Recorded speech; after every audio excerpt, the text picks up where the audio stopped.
네, 오늘은 70대 말기 관절염 환자분을 인공관절 치환술 수술을 해드릴 예정인데요. 수술 전후 과정을 여러분께 자세히 설명드리려고 합니다.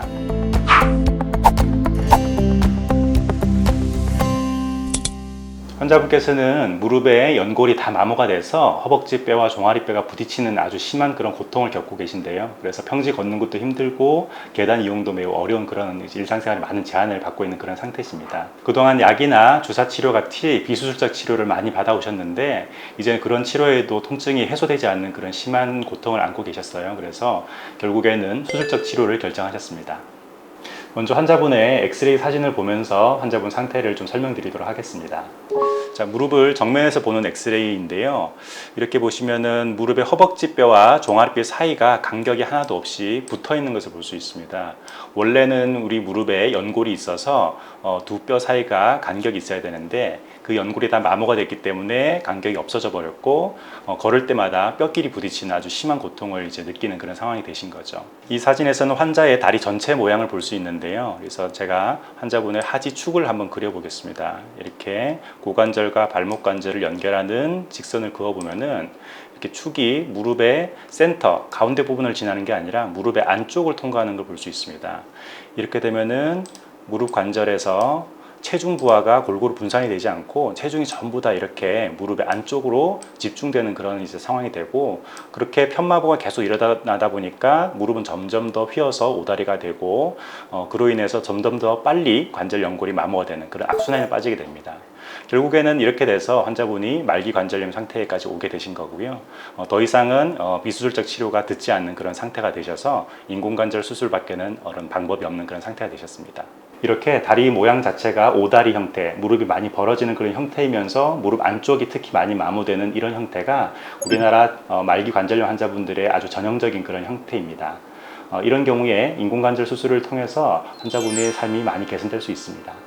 지금 수술장에서는 마취과 전문의 선생님께서 환자분을 마취를 하고 또 이제 수술을 위해서 깨끗하게 소독을 하고 수술 준비를 하는 그런 과정이 있습니다. 그 시간 동안 저는 엑스레이와 MRI 같은 영상 자료를 면밀히 검토하고 특히 각도와 두께 같은 것을 정확하게 측정을 해서 수술을 준비하는데요. 실제 인공관절 수술에서는 뼈를 정확하게 계획한 대로 오차 없이 절제하는 것이 가장 중요한 성공 요소 중에 하나거든요. 따라서 수술 전에 미리 이렇게 정확하게 측정을 해서 수술에 임합니다. 우리 인공관절 할 때 뼈를 자르는 그런 원칙은 하지의 축에 대해서 수직이 되는 게 가장 이상적이라고 합니다. 그래서 우리가 수술할 때는 이제 여러 가지 각도를 좀 변형을 주고 조절할 수 있는데 환자분의 뼈 모양 상태 등을 제일 고려를 해야 되거든요. 그래서 이렇게 미리 환자분에서 몇 도의 각도로 조절하는 것이 가장 정확하게 절제가 될 것인가를 고려해서 수술을 준비하게 됩니다. 그리고 허벅지뼈와 종아리뼈 각각에 대해서 수직이 돼야 되기 때문에 그 각도를 준비하고 실제 몇 미리 정도의 뼈 절제가 일어날지를 예측할 수 있고요.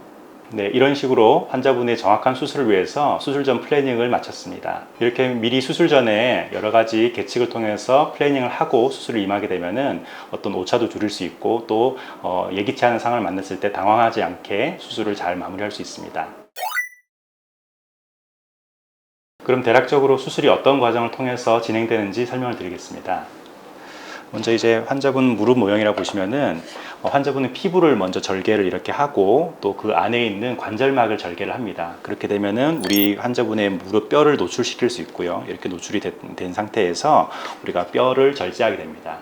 이렇게 절제할 때는 아까 여러 가지 계측했던 그런 각도를 고려를 하게 되고 또 환자분의 뼈가 어느 정도 두께로 잘리게 되는지를 잘 이제 확인하면서 정확한 각도로 절제를 하게 되고요. 이제 허벅지 뼈와 종아리 뼈 각각에 대해서 정확하게 절제를 합니다. 이때 이제 환자분들에게 몸속에 들어가는 인공관절은 여러 가지 사이즈가 있는데요. 환자분들의 뼈 크기에 맞춰서 제일 적합한 사이즈를 선택을 하게 됩니다.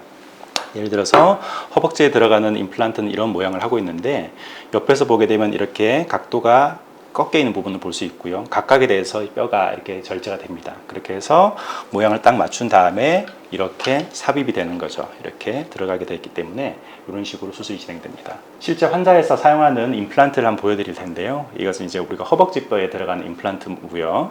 그 다음에 이런 것은 우리 종아리뼈에 들어가는 임플란트입니다. 그리고 그 두 개의 금속 사이에는 이렇게 플라스틱으로 만들어져 있는 그런 인공 연골 역할을 하는 임플란트가 들어가서 세 개가 이렇게 합쳐져서 기능을 하게 됩니다. 이렇게 부드럽게 움직일 수 있게 되는 거죠. 인공관절 수술 과정에서 뼈 절제 다음으로 또 중요한 게 바로 인대 균형을 맞추는 건데요. 즉 이제 무릎이 너무 헐렁하거나 혹은 타이트하거나 그렇게 하지 않고 좌우 균형이 잘 맞는 겁니다. 그래서 한쪽이 헐렁하면 되게 무릎이 흔들흔들하게 되는 그런 이제 불상사가 생기게 되는데, 그러면 수술 결과가 좋지 않습니다. 그래서 양쪽의 균형을 잘 맞춰서 인대 균형을 맞춘 다음에 우리가 이 임플란트를 시험적으로 넣어봤을 때 가장 이제 이상적으로 움직인다 하는 것을 확인하면은 이제 최종적인 준비가 끝났습니다. 뼈 절제가 정확하게 잘 이루어지고 또 인대 균형이 잘 맞아서 밸런스가 잘 맞은 상태를 이제 시험용 임플란트를 넣어서 확인한 다음에는요, 우리가 깨끗하게 세척을 한 다음에 인공관절을 최종적으로 뼈에 부착시키는 과정을 거칩니다. 이때 우리가 일종의 접착제 역할을 하는 게 바로 볼 시멘트라는 것인데요. 우리 무릎 뼈 절제면과 임플란트를 단단하게 고정시켜서 이렇게 움직이지 않게 하는 건데요. 한 15분 정도 경과하면은 단단하게 굳어서 바로 이제 떼려고 해도 떼지지 않는 그런 상황이 되고, 실제 수술 이후에도 환자분들이 바로 걸어도 임플란트가 벗겨지는 그런 일이 생기지 않는 이유입니다. 임플란트를 우리 무릎 관절에 최종적으로 잘 삽입한 다음에는 이제 깨끗하게 세척을 하고 무릎에 상처를 봉합하게 되는데요. 관절막을 봉합하고 피부까지 잘 봉합하게 되면은 수술이 종료됩니다. 이때 관절 내에 배액관이라고 하는, 우리가 이제 흔히 핏줄이라고 하는 그런 이제 관을 삽입해 두는데요. 그 관을 통해서 수술 직후에 좀 출혈이 있는 것들이 무릎 안에 너무 많이 고이지 않고 무릎 바깥으로 빼낼 수 있도록 그렇게 합니다. 무릎 안에 피가 너무 많이 고여 있게 되면 통증도 심하고, 또 어떤 경우에는 상처를 통해서 새어나오는 경우들도 있어서 상처가 잘 아물지 않는 그런 부작용이 생길 수 있기 때문에 수술하고 하루 정도는 그런 배액관을 교체했다가 나중에 제거를 하게 됩니다. 보통 무릎 인공관절 수술을 할 때 마취는 척추 마취라고 해서 허리에 주사를 맞아서 하반신만 마취하는 그런 마취 방법을 사용하게 됩니다. 척추 마취를 하고 있으면은 의식은 있기 때문에 우리가 수술 중에 사용하는 톱소리나 망치 소리 이런 것을 듣는 경우가 발생할 수 있습니다. 근데 이런 소리들이 우리 의사들은 익숙하지만 환자분들은 굉장히 공포스럽기도 하고 또 걱정스러울 거예요. 그래서 척추 마취를 하더라도 수면을 따로 저희가 해드리기 때문에 수술 중에는 편안하게 잠을 주무시고 나면은 수술이 끝나 있는 그런 이제 형태로 진행을 하게 됩니다. 보통 수술 시간은 약 1시간 반 정도 소요됩니다. 보통 환자분들께 이렇게 설명드리면은 수술장 들어가고 나오는 게 1시간 반이 아닌가 이렇게 오해하시는 경우들이 있는데, 사실은 수술장에 들어가면은 마취도 해야 되고 또 수술 준비 과정이 많이 걸린다고 했잖아요. 그래서 이런 과정이 또 1시간 가까이 소모가 되고, 또 수술 이후에도 소독도 해야 되고 회복실도 들려야 되기 때문에 이런 시간이 더 추가가 됩니다. 따라서 수술 시간이 1시간 반 정도라고 해도 실제 환자분께서 수술장에 머무는 시간은 조금 더 깁니다. 그래서 보호자분들께서는 너무 이제 초조하게 수술장 밖에서 기다릴 필요가 없고 편안하게 어떤 병실에서 대기하시는 게 좋을 것 같습니다. 네, 이제 수술장에서 수술 준비가 됐다고 연락이 와서요. 이제 수술장으로 이동해서 수술 진행하도록 하겠습니다.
네, 이제 수술을 마치고 나왔습니다. 제가 계획한 대로 수술이 순조롭게 잘 진행이 돼서요. 아주 결과가 만족스러울 것으로 기대합니다.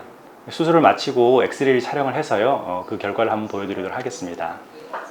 네, 환자분 수술한 이후에 무릎의 앞쪽, 그리고 옆에서 촬영한 그런 사진이고요. 원래 관절염이 매우 심해서 뼈끼리 부딪히는 그런 관절이 이렇게 인공관절이 삽입된 것을 확인할 수 있고요. 환자분의 원래 뼈 크기에 맞는 그런 사이즈가 잘 선택이 됐고, 삽입된 위치나 각도도 제가 계획한 대로 잘 마무리된 것을 확인할 수 있습니다. 오늘 이렇게 환자분의 1차 수술을 마무리했고요. 반대쪽 2차 수술은 일주일 이후에 환자분이 조금 더 회복한 이후에 진행을 할 예정입니다. 반대쪽 다음 수술도 철저하게 준비를 해서 잘 해드리도록 하겠습니다. 네, 오늘 환자분께서 수술하고 3개월이 되셔가지고 외래를 다녀가셨습니다. 그래서 수술하고 나서 다리도 곧게 펴져서 일자다리가 되셨고, 보행도 잘 하셔가지고 지금은 지팡이나 그런 보조기구 없이 잘 걷는다고 하셨고요. 또 이제 수술 전에는 매일 복용하던 진통제도 더 이상 복용하지 않으셔도 이제 일상생활에 다 가능한 그런 상태로 많이 호전이 되셨습니다. 보통 인공관절 수술을 하고 나서 약 3개월 정도 되면은 그 웬만한 일상생활에는 큰 무리가 없으신 정도로 회복이 되시는데요. 그렇지만 수술하고 6개월째 또 1년째 될수록 점점 더 기능이 더 좋아지십니다. 그래서 앞으로도 꾸준하게 운동하시고 재활하신다면 지금보다 더 좋은 상태가 되실 것으로 기대됩니다. 환자분의 수술 전과 후 상태를 엑스레이를 통해서 비교해 보면요, 수술 전에는 관절이 다 마모가 돼서 허벅지뼈와 종아리뼈가 붙어 있는 그런 상태셨다가 지금은 인공관절로 대치가 돼 있어서 통증 없이 걸을 수 있는 그런 상태가 되신 것을 확인할 수 있습니다. 또 환자분의 다리 모양을 보면요, 수술 전에는 양쪽 무릎에 심한 오다리 변형이 있어서 무릎 사이가 많이 벌어지는 그런 형태였는데요, 지금은 인공관절 수술 이후에 무릎이 곧게 펴져서 일자다리 형태로 보기에도 예쁘고 또 걷는 기능도 매우 향상된 그런 상태로 호전되셨습니다.